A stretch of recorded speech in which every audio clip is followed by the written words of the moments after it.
Your students can't stop asking you about vibrato. I totally get it. It's a really desired sound quality that is used in almost any style of music, but it also feels really elusive. Well, I'm about to share with you what we currently know about vibrato and maybe some best practices in helping your students through that process. The reason it feels pretty elusive is it's still kind of elusive in the voice science community too. There's still a lot we don't know about the voice, but here's what we do know. I say we like I'm a scientist. I'm not a scientist. I'm a pedagogue. They're different. The current theory is that it's a neurological tremor between agonist and antagonistic pairs of muscles. These are super fast periodic tension and release patterns that we like to refer to as the push-pull pattern. It happens because the muscle's under a certain amount of work or labor, and it needs relief in order to keep functioning the way it's functioning. So it sends these signals to tense and release, tense and release, tense and release, tense and release, so that that muscle can have some relief. You've experienced this. We all know I love a good bicep metaphor, so here we go. Say you're engaging in holding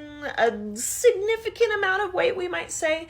You're going to notice that over a period of time, your bicep's going to start to shake. Shaking is the muscle trying to experience some relief so it can continue doing what you're asking it to do. Here's the thing though, that shake is going to have a hard time finding a reliable, consistent pattern if you're intentionally trying to make it shake a certain amount at a certain period of time. If instead we work on increasing freedom and allowing that shake to happen in response to the freedom, you're going to have a hell of a lot more success. And the really cool part is, vibrato is always happening. It just might not be noticeable. So yeah, I know it sucks, but instead of trying to control it or manufacture it, focus on freedom first. Other exercises like manually changing the pitch and then moving that faster and faster and faster and faster and faster does have a certain success rate. Just remember that all we've got to support our students in this practice is a piano, and a piano has a whole freaking half step between intervals. That's the smallest interval you can make. And vibrato is an even smaller interval than that. So this might have the potential to